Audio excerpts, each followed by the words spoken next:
Selamat malam Bapak Ibu Saudara yang terkasih dalam Kristus Yesus. Malam ini sekali lagi kita akan merenungkan kebenaran firman Tuhan yang saya ambil dari Galatia pasal yang kelima, ayat yang pertama sampai yang ke-15.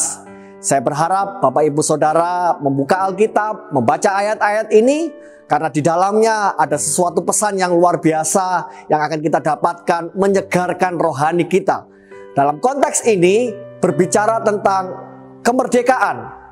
Besok kita akan merayakan kemerdekaan RI yang ke-76 tahun, di mana bangsa kita hidup di dalam kemerdekaan lepas dari penjajahan. Bangsa yang merdeka memiliki kedaulatan atas dirinya sendiri.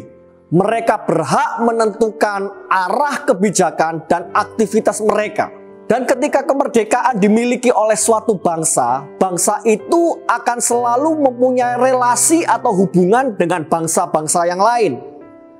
Tetapi kemerdekaan suatu bangsa tidak membuat suatu bangsa itu hidup semena-mena.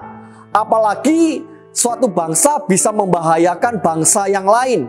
Itu artinya kemerdekaan bukan berarti kebebasan yang dilakukan sesuka hati. Justru di dalam sebuah kemerdekaan ada suatu tanggung jawab yang harus dilakukan. Demikian juga kemerdekaan di dalam kekristenan. Rasul Paulus menjelaskan kemerdekaan adalah hasil karya Kristus di atas kayu salib. Dalam konteks ayat yang kita baca, Galatia 5 ayat pertama sampai yang ke-15, kemerdekaan itu berarti bahwa tindakan orang percaya tidak diikat oleh berbagai peraturan, di mana saat itu orang Galatia terikat oleh peraturan sehingga mereka melepaskan diri dari kasih karunia.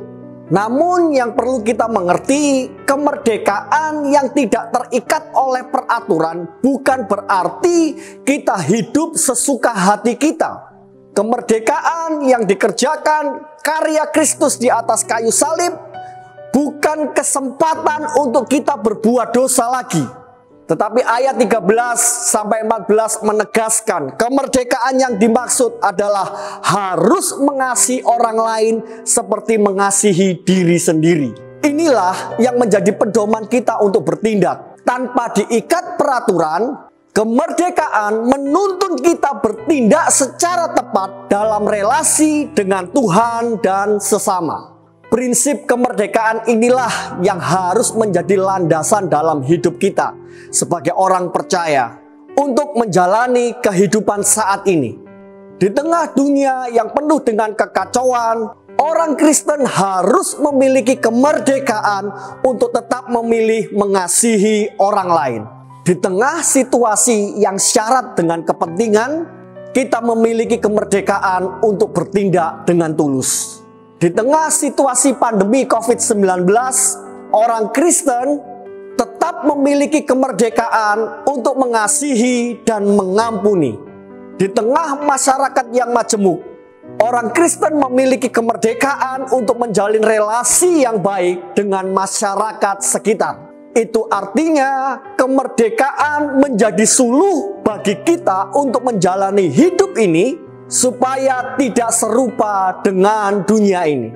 Doa kita malam ini, biarlah kita minta kepada Tuhan untuk kita bisa menghargai kemerdekaan yang dikerjakan lewat karya salib Kristus, dengan cara kita mengasihi sesama kita seperti kita mengasihi diri sendiri. Selamat malam, Tuhan Yesus memberkati. Selamat beristirahat.